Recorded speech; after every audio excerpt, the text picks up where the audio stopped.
So I've been reading this book, this gorgeous illustrated encyclopedia of Japanese history.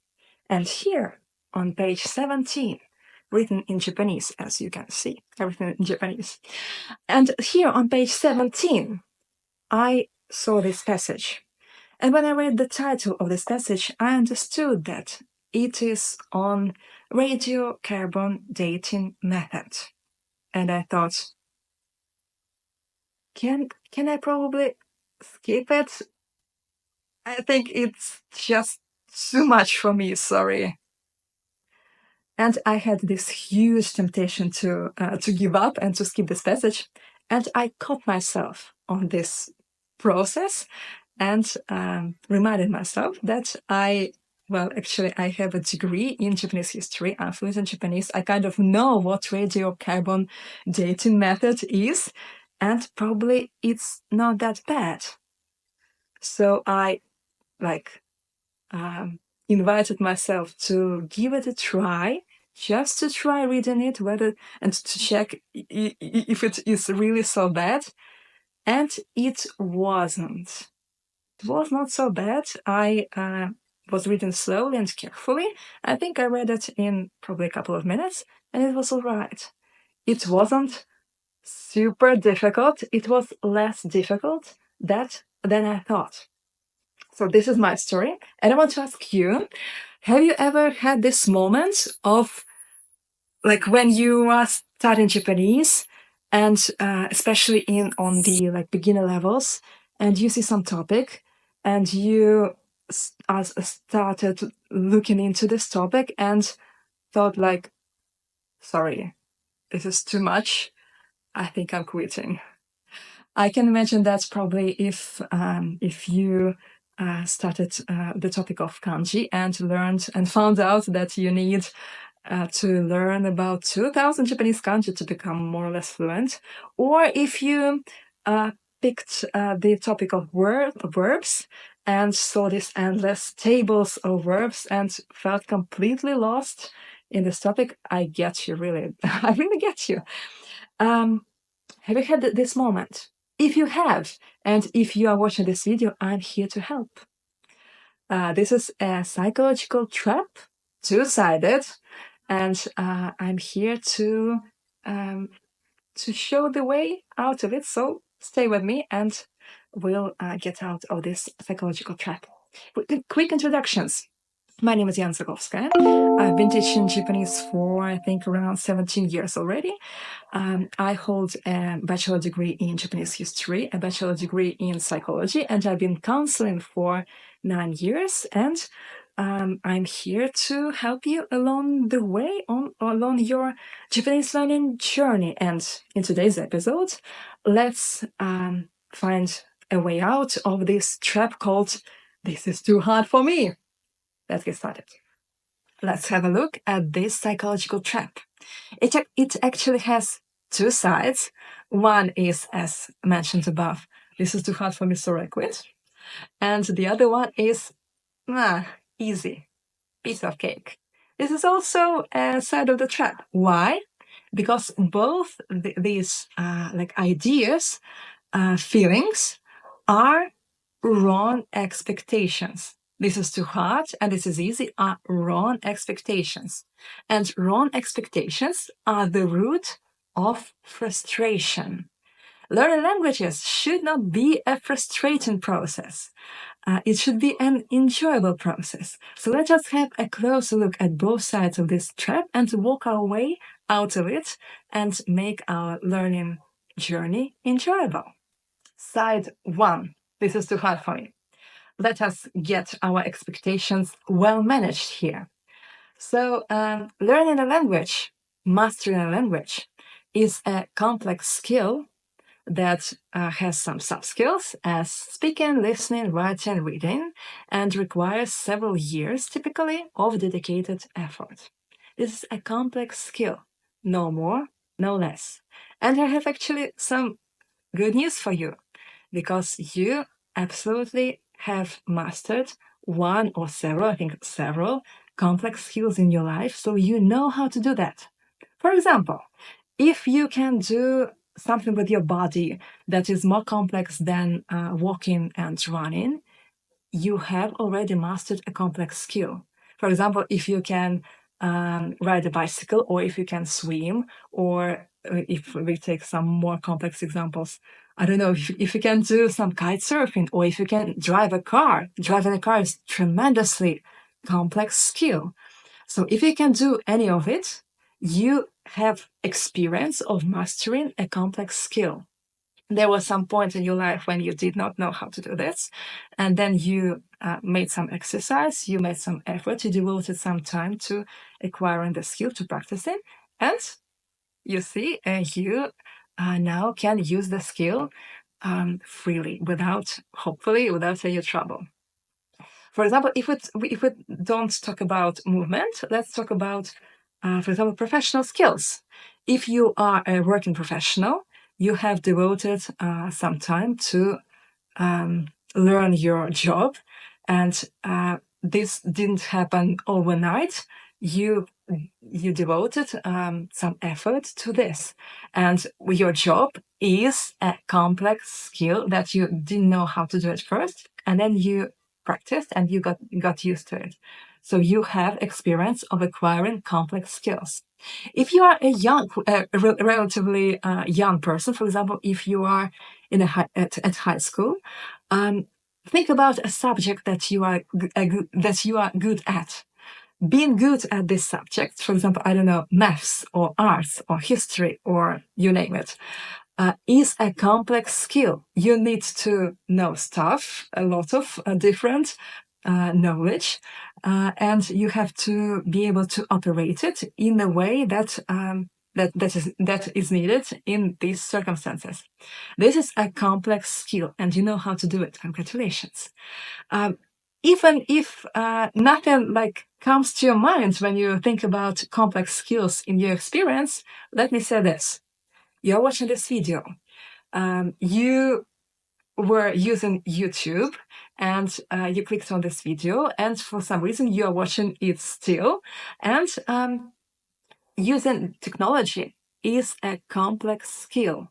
So you have, at some point of your life, acquired using technology as a very natural process, as a very natural skill. But let us remember that using technology is a complex skill that a lot of people around the world don't know how to use. For example, even in Japan, millions of elderly people don't know how to find a video on YouTube, for example, instructing them how to use, I don't know, some kitchen device. Oh, sorry. So this is, using technology is a complex skill, and you have acquired it at some point of your life. So let us celebrate the complex skills that we have. We have this experience of acquiring some complex skill. This is what we need when we aspire to learn a language. Coming back to Japanese, Japanese is a complex skill.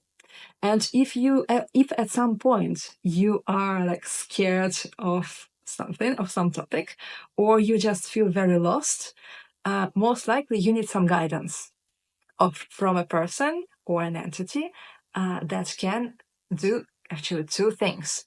First, they should be able to make things easy for you and to show the limits of some topic. For example, this topic starts here, it has this, and it ends here, and there is nothing else. This is the whole topic. We have covered this topic. It works like this. And you will be able to go like, okay, not that bad. Well, there are some things to learn and to practice, but really not that bad. This is important that someone can explain that to you. This someone can be, for example, a tutor, or there are lots of videos on Japanese grammar or kanji or anything on YouTube, so you can find a creator who you like and watch their videos. Even I can think about AI software explaining things to you if you communicate with AI efficiently. I believe that there can be some some useful result out of it, I think it can be a nice thing to try. So this is thing number one that you should seek when in guidance. Making things easier and making things explained for you. Thing number two that this person or entity should be able to do for you is to check whether you have got this topic right. You cannot achieve fluency if you are thinking always like, did I get this verb form right? Is this the right word for the sentence? You won't be fluent with it. And this is like another trap to which a lot of, for example, self-studying learners get into. They don't have this like self-assurance, probably not the right word, but they are not sure that what they are saying is the right thing. And again, there are several ways to fix that. For example, a tutor can check with you if what you are saying is correct. Then, for example, the AI is probably a tool to check your sentences or your stories. Also, if you are, for example, limited on budget and you want some human interaction, not interaction with software, I can suggest that you go to one of the numerous learning Japanese groups, for example, on Facebook, and you can post your question there. For example, dear friends, I want to have some feedback on my sentences. Please be kind to me and point the things that are good and correct my mistakes. And then you write your sentences. And people in these groups are usually nice, and they can give you the feedback on your sentences, and you will be more sure with your language learning process. If you want to learn Japanese with me, I would be absolutely happy to be your guide.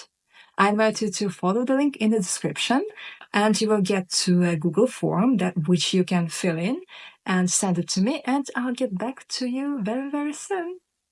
Let's now have a look at the other side of the psychological trap, which is when something seems easy, like a piece of cake. Let me tell you a story. So now I'm learning Spanish, and it is my fourth foreign language. And after Japanese, learning languages seems easy.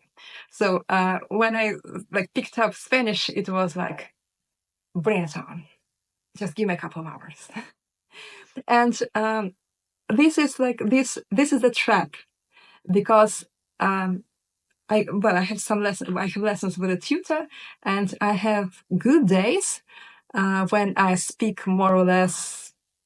I don't know, not really freely, but I speak and I form sentences, and my speech flows in the range that I can speak.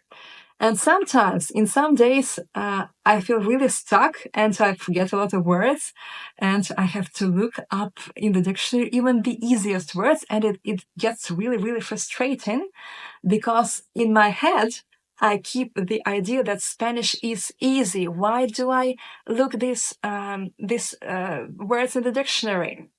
This is a trap. So if it is your case with any language, probably not with Japanese, but with any language, let us breathe in and breathe out, and get back to this emotionless statement that learning a language is a complex skill with sub-skills that requires several years of dedicated effort. It's not a couple of hours. It's typically several years of studying, of facing, I don't know, a textbook or some software, or taking classes.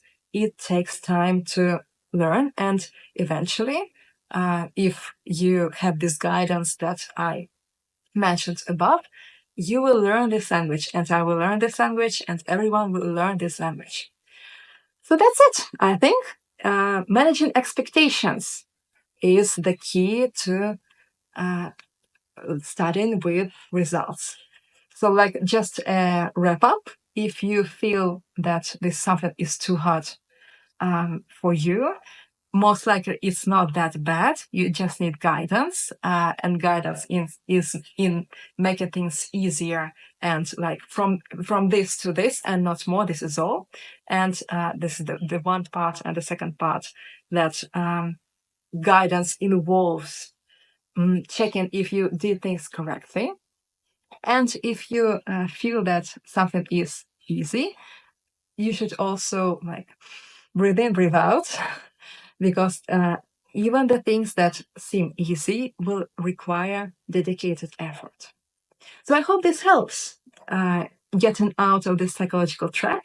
And I hope that you will continue your Japanese language learning journey, because it brings treasures for your heart. Thank you for watching this video. As usual, follow your heart, follow your creative heart. Learn Japanese. I'll see you next time.